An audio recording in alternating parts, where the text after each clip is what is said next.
खाली मायके से अच्छा 150 कमरों वाला ससुराल। माँ जी, अब आप मुझसे कुछ और लाने को ना कहना। अब मैं कहीं नहीं जाऊंगी। वैसे भी ये घर नहीं, भूत बंगला है, भूत बंगला। ये घर नहीं है, भूत बंगला है। ऐसा तुझे क्यों लगता है बहू? आप खुद देखो ना माँ जी, आपको किस एंगल से नहीं लगता कि ये घर भूत बंगला नहीं है। हम घर में कुल 4 लोग रहते हैं और ये पूरे 150 कमरों की हवेली है। तो क्या ये बहुत ही ज्यादा नॉर्मल सा घर है? बोलिए। कमरे तो बहुत ज्यादा हैं यहाँ, लेकिन ये हमारे लिए कोई श्राप नहीं, बल्कि बुजुर्गों की दुआएं हैं, यादें हैं। घर सूना हो, उसमें कोई ना हो, किसी की याद ना रहे, उससे तो अच्छा ही होता है ना परिवार का साथ और उनकी यादें। बोल। क्या मतलब है माँ जी? आप क्या कहना चाहती हैं? और बड़े बूढ़ों की यादें हमेशा तो साथ नहीं रखी जाती है ना। ये इतना बड़ा घर, माना कि वो इसमें रह गए, लेकिन वक्त के साथ साथ सब बदल जाता है। इंसान एक जैसा नहीं रहता। तो घर क्या चीज है? इस इतनी बड़ी जगह में हम रहते हैं। इससे अच्छा तो जिन कमरों में हम रहते हैं उन्हें मरम्मत करा लिया करेंगे और बाकी बची हुई जमीन पर हम कोई और काम कर लेंगे। तुझे समझ नहीं आया। चल मैं बताती हूँ आज तुझे। हाँ, हम कर सकते हैं कोई दूसरा काम। हम इस घर को तोड़ कर रह सकते हैं, लेकिन बहू, मेरा दिल नहीं मानता।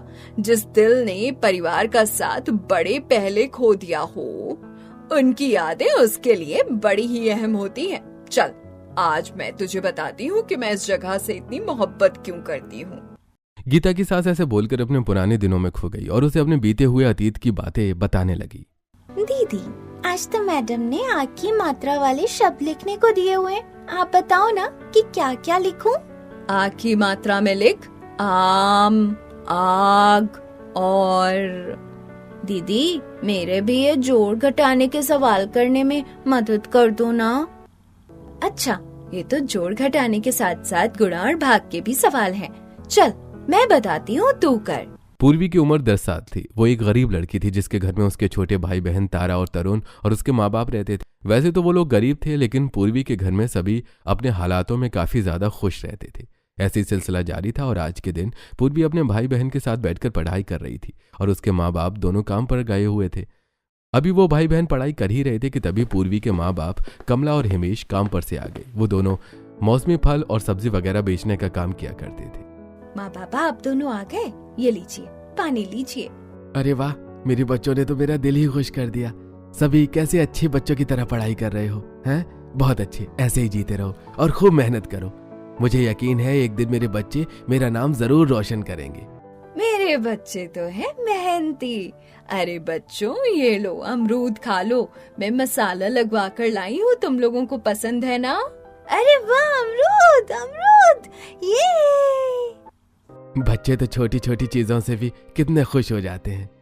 अच्छा, तुम दोनों शांति से बैठो, मैं अभी तुम्हें अमरूद एकदम बराबर करके दूंगी, ठीक है ना? तीनों बहन भाई ऐसे ही अमरूद खाने लगे और उन्होंने अपने माँ बाप को भी अमरूद खाने को दिए। ऐसी खुशी खुशी गरीब परिवार का गुजारा हो रहा था। उन लोगों को और की चाहत नहीं थी, बस जितना उनके पास था वो सभी उसी में खुश रहते थे। ऐसे ही सिलसिला जारी था। ऐसे ही दिन गुजर रहे थे और आज के दिन। अच्छा बच्चों, ठीक है, हम भुट्टे बेचने को जा रहे हैं, तुम लोग घर में ध्यान से रहना और हाँ, लड़ाई तो बिल्कुल नहीं करना। तो हम जाएं क्या पूर्वी? हाँ माँ, आप बेफिक्र होकर जाओ, मैं सभी कुछ संभाल लूंगी। नहीं माँ, आज मैं आपको नहीं जाने दूंगी। सही कहा तारा ने। क्यों बेटा, क्या हो गया? क्यों मना कर रहे हो तुम लोग हमें काम पर जाने को? अगर हम काम पर नहीं जाएंगे तो घर का खर्च कैसे चलेगा? मैंने कब कहा कि आप काम पर नहीं जाओगी? मैं तो यूँ कह रही थी माँ कि आज मैं भी आपके साथ काम पर जाऊंगी।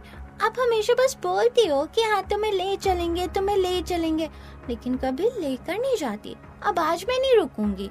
हाँ सही कहा तारा ने, मैं भी साथ ही जाऊंगा।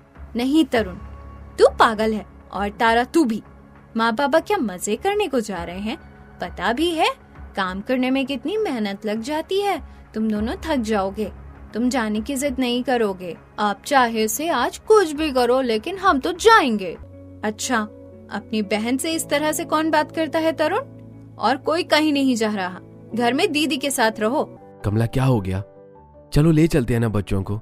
वैसे भी कहीं घुमाने तो लेकर जाने की हमारी हैसियत नहीं है, कम से कम हम इन्हें अपने साथ काम पर तो लेकर जा ही सकते हैं ना। चलो बच्चों, चप्पल पहन लो। हिमेश की बात को सुनकर दोनों ही बच्चे खुश हो गए और खुशी खुशी वो अपने घर से निकल आई। पूर्वी घर में अकेली थी। सभी मुझे छोड़कर चले गए। मुझे पता नहीं क्यों आज तो बड़ा डर सा लग रहा है। कोई बात नहीं, मेरे भाई बहन आज अपनी मर्जी से चले भी गए हैं तो माँ बाबा के साथ शाम को तो आ ही जाएंगे। मैं एक काम करती हूँ, मैं खाना बना देती हूँ, माँ खुश हो जाएगी और फिर पढ़ाई कर लूंगी। नन्ही पूर्वी हालातों की वजह से घर के काम बड़ी ही छोटी सी उम्र में करना सीख गई थी। उसने खाना बनाया, जिसके बाद वो पढ़ाई करने को बैठ गई। एक तरफ पूर्वी अपने घर में थी तो वहीं दूसरी तरफ। बच्चों, इस जगह तो हमने भुट्टे बेच दिए हैं, अब हमें अपनी टोकरी लेकर दूसरी जगह पर जाना है। चलो, अपने बाबा का हाथ पकड़ो, साथ में ही सड़क को पार करना। ठीक है माँ। बच्चे अपने माँ बाप के सतह सड़क को पार करने लग गए। वो सभी एक ही हाईवे पर थे जहाँ एकदम गलत वक्त पर तारा की चप्पल टूट गई और वो गिर पड़ी। तारा, मेरी बच्ची कहीं लगी तो नहीं? कमला, तारा, वहां से हटो, हट जाओ। कमला और तारा दोनों हाईवे पर बीच में थी जहां तेजी से एक ट्रक आ रहा था। बेचारा हिमेश अपने बेटे का हाथ छोड़कर उन्हें बचाने को भाग गया, लेकिन तभी उन तीनों का एक्सीडेंट हो गया। एक्सीडेंट से आसपास के ड्राइवर भी घबरा गए और एक गाड़ी से तरुण का एक्सीडेंट हो गया और एक ही झटके में पूरा परिवार खत्म हो गया। जल्दी से उनके शरीर को हॉस्पिटल लेकर जाया गया, लेकिन किसी के अंदर भी सांस या दम बाकी नहीं था। कुछ लोगों ने उन्हें बेचारे गरीबों को पहचाना और गांव में पूर्वी के घर के आगे 4 लाशों को रख दिया गया। लोगों की आवाजें सुनकर पूर्वी बाहर आई तो उसके पांव तले जमीन ही खिसक गई। माँ, बाबा, बाबा, तरुण, तारा, सब कहाँ हो? देखो, ये न जाने कौन लोग हैं, हमारे घर के आगे लेटे हैं। खून, खून। माँ, कहाँ हो माँ? संभाल खुद को पूर्वी, संभाल बेटा, ये सब तेरा ही परिवार है। नहीं नहीं नहीं नहीं नहीं नहीं, सुषमा काकी, ये सब मेरा परिवार नहीं है। वो लोग तो भुट्टे बेचने को गए थे। मेरे माँ बाबा ने आने का वादा किया था। ये वो लोग नहीं है, नहीं है। छोटी सी बच्ची के ऊपर कैसा दर्द का पहाड़ टूटा है। एक ही झटके में पूरा परिवार ही खत्म हो गया। आजा मेरी बच्ची, तू दिल खोल कर रो ले।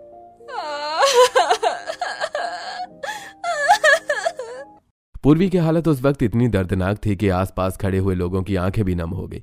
कैसे कैसे उस बच्चे ने खुद को अपने परिवार के हर एक इंसान को मरे हुए देखा और संभाला। गांव के लोगों ने मिलकर उसके परिवार के लोगों का अंतिम संस्कार किया।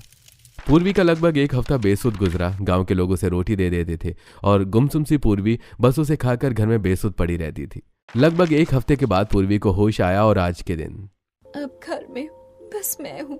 मेरा पूरा घर खाली हो गया। काश कि उस दिन मैं जिद करके किसी को अपने पास से न जाने देती तो आज सभी मेरे पास होते। आज दिन कुछ और होते पूर्वी, लेकिन नहीं, मुझे रोना नहीं है। माँ कहती थी कि मौत जिंदगी का अंत नहीं बल्कि एक नए सफर की शुरुआत है, जहाँ जाने वाले को ये नहीं पता कि आगे क्या होने वाला है। जो लोग अच्छे होते हैं उनके साथ अच्छा होता है और जो बुरे होते हैं उनके साथ बुरा ही होता है। तो मुझे घबराने की जरूरत नहीं है। मेरी माँ बाबा और भाई बहन माँ बहुत ज्यादा खुश होंगे, लेकिन मुझे तो अकेला ही छोड़ गए ना। खाली कर दिया ये घर, अब मैं कैसे रहूंगी? गांव के लोग भी पता नहीं कब तक रोटी देंगे। बाबा कहते थे कि जिंदगी में जीने के लिए ना काम करना पड़ता है, तो अब मुझे काम करना है। ठीक है, आज से मैं काम करने को जाऊंगी, जिससे कि मेरी पढ़ाई भी नहीं रुकेगी और घर में खाने का सामान भी आएगा। पूर्वी ने अब फिर से जीना शुरू किया था। उसकी उम्र भले ही 10 साल थी, लेकिन उसके अंदर का हौसला बड़े लोगों को भी मात दे देता। वो हिम्मत से उठी और घर से निकली। इस घर में मेरे माँ बाबा की यादें हैं। इस घर में मेरे भाई बहन की हंसी गूंजती है। भले ही इसके अंदर कुछ खास ना हो, लेकिन मेरे लिए ये मेरी जान से भी प्यारा है। अरे पूर्वी बेटा, कहाँ जा रही है बच्ची? सुषमा काकी, मैं काम करने को जा रही हूँ। माँ बाबा कहते थे कि जीवन में काम ही सब कुछ है। वाह, बहुत ही अच्छी सीख दी तेरी माँ ने। और तुझे दोबारा जीते हुए देख मुझे बहुत ही अच्छा लग रहा है। यहाँ ये ले 10 रुपए हैं, इन्हें रख ले, कुछ खा लेना। आपका शुक्रिया काकी, अब मैं चलती हूँ। पूर्वी ऐसे बोलकर अपने नन्हे कदमों से काम की तलाश में निकल आई, लेकिन उसका वजूद अभी काम करने के हिसाब से इतना ज्यादा कम था कि उसे कहीं भी काम का मिलना बहुत ही मुश्किल था। लेकिन पूर्वी आंखों में उम्मीद लिए हुए निकली हुई थी। सुनिए अंकल, सुनिए ना। हाँ, क्या चाहिए बोलो बेटा। कुरकुरे, टेढ़े मेढ़े, टकाटक, क्या दूं? मेरे पास आलू भुजिया भी है। नहीं, मुझे चीज नहीं चाहिए, मैं तो यहाँ काम मांगने को आई हूँ। अंकल, क्या आप मुझे कोई काम देंगे जो मैं कर लूँ? मुझे जरूरत है। बेटा तुम्हें भला मैं क्या ही काम दे सकता हूँ, तुम कितनी छोटी हो। अंकल, मुझे काम की जरूरत है, आप मेरा वजूद ना देखें। मैं आपकी दुकान में सारे काम करने को तैयार हूँ। मैं ग्राहक भी देख लूंगी, झाड़ू भी लगा दूंगी, बस आप एक बार कहें। बेटा मेरी दुकान तो देखो कितनी छोटी है, मुझे किसी काम वाले की जरूरत नहीं है, तुम घर जाओ। पूर्वी बुझे मन से राजेश की दुकान पर से आ गई। ऐसे राजेश की दुकान की तरह उसने कई और दुकानों पर काम मांगा, लेकिन कहीं से भी बात नहीं बन पाई। अंत में हार मानकर पूर्वी एक अमीरों की बस्ती में गई, जहां अमीर लोग रहा करते थे। काम करने से ज्यादा उसको ढूंढना मुश्किल है, मिलता ही नहीं है। अब मैंने बाजार की पंसारी की दुकान, चप्पलों की दुकान, चीज की दुकान और ढाबे वाबे सभी में काम मांगा, लेकिन किसी ने भी मुझे काम नहीं दिया। अभी अमीरों की बस्ती ही मेरी आखिरी उम्मीद है। इनके घर में काम करने का काम तो मुझे शायद मिल ही जाएगा। पूर्वी ऐसे ही उम्मीद के साथ आगे बढ़ने लगी। कुछ ही देर के बाद वो एक बड़े से घर के सामने रुक गई, जहाँ एक औरत करहा रही थी। अरे देवा, मार दिया इस सफाई ने तो मुझे। मैं तो अखिलेश जी से बात करूंगी और कह दूंगी कि इस घर में किसी काम वाले को रखे। मेरे बस की नहीं है कि मैं इस 150 कमरे के घर को अकेले साफ करूं। माँ देखो, मुझसे फ्रिज से निकालने में ये केक गिर गया। तुझे मेरा काम बढ़ाने के सिवा और कुछ आता है? रुक, अभी लगाऊंगा ना तुझे 2 हाथ भरकर, तो तुझे अकल आएगी। देवी अपनी बेटी आरती को मारने ही वाली थी कि तभी वहां पूर्वी आ गई और रुक जाओ आंटी, बच्चे तो कचरा कर ही देते हैं, और अगर बच्चे शरारत नहीं करेंगे तो कौन करेगा? आप इसको मारो नहीं। बेटा कौन हो तुम? मेरा नाम पूर्वी है, और अभी आप बोल रही थी कि आपको किसी काम करने वाले की जरूरत है, तो समझो आपको काम करने वाली तो बस मिल गई। क्या मतलब? मैं हूँ आपकी काम वाली। मुझे काम की जरूरत है और आपको काम करने वाले की, तो मैं आपके घर का काम करूँगी। क्या बात है, तुम मेरे घर की सफाई करोगी? हाँ, मना नहीं करना बस, और मेरे वजूद पर भी नहीं जाना। मैं बहुत ही अच्छे से सफाई कर सकती हूँ, सच में। ठीक है, मैं तुम्हारी काबिलियत को तुम्हारे वजूद से नहीं तौलती। तुम कल से काम पर आ जाना, और तुम्हारा काम होगा मेरी आरती के साथ खेलना। अगर मुझे किसी काम में तुम्हारी मदद की जरूरत लगी तो मैं तुमसे वो भी करवा लूंगी, ठीक है ना? हाँ ठीक है, बहुत ठीक है। अरे वाह, अब माँ ये दीदी मेरे साथ खेलने को आया करेगी, मजा आएगा, मजा आएगा। पूर्वी को काम मिल गया था और आरती को एक दोस्त। पूर्वी काम पाकर बहुत ही ज्यादा खुश थी, लेकिन अब देखना यह था कि पूर्वी दूसरे के घर में काम किस तरह से संभालती। देखते ही देखते अगला दिन भी निकल आया और आज के दिन पूर्वी का काम का पहला दिन था, जिसके लिए वो खुश भी थी और घबराई हुई भी थी। नमस्ते आंटी। अरे देवी, ये लड़की कौन है? कौन लड़की? अच्छा, ये बच्ची। इसको मैंने काम पर रखा है, ये काम में मेरा हाथ बटाएगी। ये इतनी सी बच्ची तुम्हारा काम में हाथ बटाने को आई है? साहब, मैं भले ही छोटी हूँ, लेकिन कामों को एकदम बड़ों से भी ज्यादा अच्छे तरीके से करती हूँ। आप बताएं कि मैं क्या करूँ? तुम कितनी तो छोटी सी हो, तुमसे क्या ही काम करवाऊँ? जाओ, जिस काम के लिए मैंने तुम्हें रखा है वो ही करो। आरती कमरे में है, जाकर उसके साथ खेल लो। जी। आरती के साथ खेलने के लिए पूर्वी उसे ढूंढने लगी, लेकिन घर इतना बड़ा था कि पूर्वी का उसे देखकर दिमाग ही चकरा गया। कितने सारे कमरे हैं, इतना बड़ा घर तो मैंने कभी सपने में भी नहीं देखा। पता नहीं आरती कौन से कमरे में होगी। देवी के घर में पूरे 150 कमरे थे, जिनमें से ज्यादातर कमरे बंद थे, और जो कुछ खुले हुए थे उनमें भी इतने कमरों की वजह से पूर्वी को चकराहट हो रही थी। काफी देर ढूंढने के बाद उसे आरती मिली और वो आरती के साथ खेलने लगी। पूर्वी दीदी, अब हम घर घर खेलेंगे, जैसे कि आप मेरी दीदी हुआ करेंगी और मैं होंगी आपकी छोटी बहन, सही है? तुम तो लगती भी मेरी छोटी बहन की ही तरह हो, जो अब मेरे साथ नहीं है। आपके साथ नहीं है? वो कहाँ है अब? बताओ दीदी। आपके माँ बाबा और भाई बहन कहाँ रहते हैं? वो सब मेरे साथ नहीं रहते हैं, वो भगवान जी के पास रहते हैं। सब मुझे छोड़कर वहाँ चले गए जहाँ से वो आए थे। पता है, मेरे घर में मेरा एक भाई, एक छोटी सी एकदम तुम्हारे जैसी प्यारी सी बहन थी और माँ बाबा थे, लेकिन सब चले गए। क्या कहा? सभी चले गए? लेकिन कहाँ? बताया तो, जहाँ से वो आए थे, भगवान जी के पास। अच्छा वो छोड़ो, आरती ये बताओ कि क्या तुम्हारे घर में बस तुम, देवी आंटी और अंकल ही हैं? नहीं, मेरे 2 भैया भी हैं, लेकिन वो यहाँ नहीं रहते। बाबा ने उन्हें पढ़ाई करवाने को हॉस्टल डाल दिया है, क्योंकि वो घर में पढ़ते ही नहीं थे। इसीलिए अब मेरे साथ खेलने वाला कोई नहीं है। लेकिन अब आप तो आ गई हो ना। आरती की बात को सुनकर पूर्वी बस मुस्कुरा दी। कुछ ही देर में वो आरती के साथ खेली, जिसके बाद आरती थककर सो गई और सो जाने के बाद पूर्वी देवी के पास काम पूछने के लिए आई। पूर्वी बेटा, आरती सो गई? हाँ आंटी जी, सो गई। आपको कोई काम करवाना हो तो बता देना, मैं कर दूंगी। नहीं नहीं, मुझे कोई काम नहीं है, लेकिन हाँ, अगर कुछ करना ही चाहती हो तो बाहर से कपड़े उतार कर ले आओ। रात हो चली है तो कपड़े उतारने जरूरी हैं। जी, लेकर आती हूँ। पूर्वी देवी की बात को सुनकर बाहर से कपड़े लेने को चली गई और कुछ ही देर के बाद वो कपड़े बाहर से उतार कर ले आई। पूर्वी ऐसी ही थी, वो अपने काम को भी बहुत ही अच्छे से करती थी और साथ ही वो दिल की भी बहुत अच्छी थी। पूर्वी देवी के घर ही काम करते करते बड़ी हुई और अब पूर्वी जवान हो चुकी थी। वो आज भी देवी के यहाँ ही काम करने को जाया करती थी। और आज के दिन, देवी आंटी, मैंने खाना तो बना दिया है, अब आप मुझे बताएं कि मुझे और क्या करना है। कैसे हवा की रफ्तार से काम करती हो तुम पूर्वी, पता भी नहीं चलता और काम भी हो जाता है।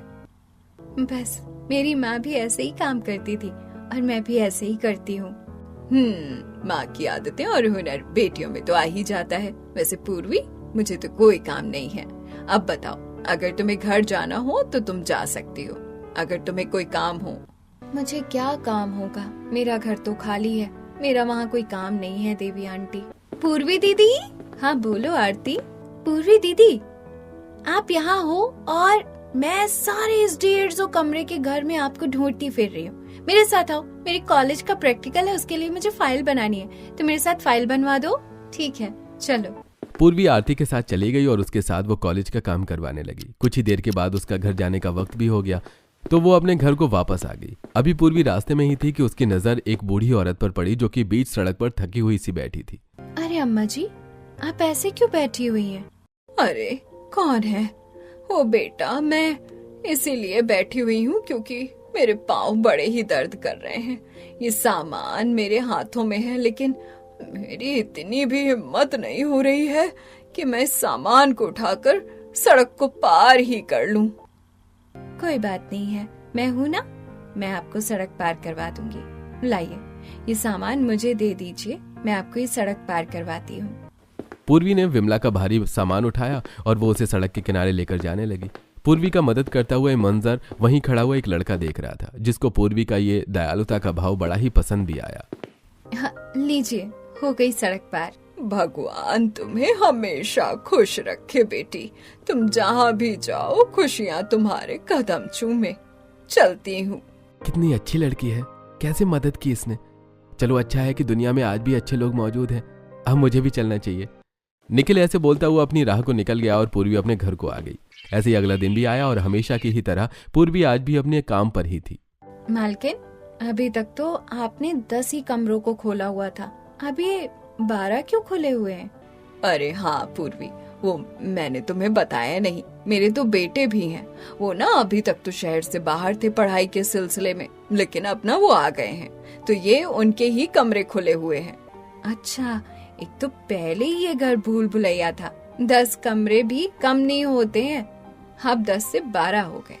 कोई नहीं, काम तो करना ही पड़ेगा। पूर्वी के लिए अब सफाई करने को 12 कमरे हो गए थे। आज बारिश आ रही थी, पूर्वी अकेले कमरों की सफाई कर रही थी कि तभी वहां जोरों से बिजली चमकी और हे भगवान, कितने जोरों से बिजली चमकी है। एक तो ये घर इतना ज्यादा बड़ा है कि जरा सी आहट भी इसमें गूंज जाती है और एकदम पूरे दिल को हिला कर रख देती है। पूर्वी दीदी, आप डर गई? डरिए नहीं, ये जो बिजली चमकी थी ना, इसकी चमक और आवाज असल में इतनी नहीं थी जितनी हमारे घर में महसूस हुई। अरे आरती, तुम? हाँ, तुमने सही कहा, मुझे बेकार में डरने की जरूरत नहीं है।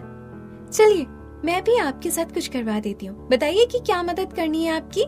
पूर्वी ऐसे ही आरती से पूछने लगी और आरती उसके साथ मिलकर काम करने लगी। ऐसे ही पूर्वी ने अपना काम पूरा किया और वो शाम के वक्त अपने घर को लौटने लगी। देवी आंटी का घर भले ही 150 कमरों का है, लेकिन वहाँ परिवार है। वो घर बड़ा होते हुए भी खाली नहीं है। मेरा घर तो एकदम खाली हो गया, एकदम खाली, कोई नहीं है वहाँ। दीदी बहुत भूख लगी है, कुछ खाने को दे दो। हाँ दीदी, भूख के मारे पेट में चूहे दौड़ रहे हैं, कुछ खाने को दे दो ना। अरे अच्छा, ऐसी बात है। पता है बच्चों, मैं तो खुद गरीब हूँ, लेकिन तुम दोनों के अंदर ना मुझे मेरे छोटे भाई बहन नजर आ रहे हैं। अगर वो आज जिंदा होते तो अभी तो वो बड़े होते, लेकिन जब वो मुझे छोड़कर गए थे तब उनकी उम्र बस तुम जितनी ही थी। इसीलिए बताओ क्या खाना है। मेरे पास ज्यादा पैसे तो नहीं है, लेकिन जितना मुझसे बन पड़ेगा मैं तुम्हें जरूर खिलाऊंगी। पूर्वी बच्चियों को ऐसे बोलकर अपने साथ उन्हें खाना खिलवाने को चली गई। इत्तेफाक से आज भी निखिल उसके पास ही था और उसने सभी कुछ देख लिया था। ये लड़की कितनी अच्छी है, जब भी इसके ऊपर नजर जाती है ये कुछ अच्छा काम ही करती हुई होती है, जबकि ये खुद बेचारे गरीब है। सच में गरीबों के पास बहुत ही बड़ा दिल होता है। निखिल ऐसे ही बोलता हुआ अपने घर को चला गया। ऐसे ही पूर्वी का सिलसिला जारी था और आज के दिन पूर्वी को अपने घर जाने में कुछ देर हो गई। आज तो शाम की और रात हो गई, मुझे कितनी देर लग गई घर जाने में। अब जल्दी से जाती हूँ। माफ कीजिएगा। अरे अरे कोई बात नहीं। अरे तुम क्या हुआ, क्या बात है? और आप कौन है? क्या मतलब कि मैं कौन हूँ? मैं इस घर का बड़ा वारिस हूँ। क्या कहा? तो क्या आप देवी आंटी के बेटे? माफ कीजिएगा। हाँ अरे नहीं नहीं, माफी मांगने की क्या जरूरत है। और मैंने तुम्हें काफी बार बाहर बड़े लोगों को बच्चों की मदद करते हुए देखा है। तुम सच में एक बहुत अच्छी लड़की हो। ऐसा क्या? हाँ, तुम मेरे घर में काम करती हो क्या? जी हाँ, अब मैं चलती हूँ, मुझे बहुत ज्यादा देर हो रही है। पूर्वी ऐसे बोलकर चली गई। निखिल बस उसे देख रहा था। घर जाते हुए पूर्वी को एक बूढ़ा आदमी मिला जिसकी भी उसने मदद की और उसे ऑटो में बिठाया। बेटा तुम कितनी अच्छी हो सच में। अरे अब्बा जी, आपके अंदर मुझे मेरे बाबा की झलक नजर आ रही है। आप ऐसे नहीं बोलिए। आपके पैसे खत्म हो गए तो क्या हुआ, आपका किराया मैंने दे दिया है, आप आराम से जाइए। पूर्वी की बात को सुनकर किशोर ने उसे खूब दुआएं दी, जिसके बाद पूर्वी उसे छोड़कर अपने घर को आ गई।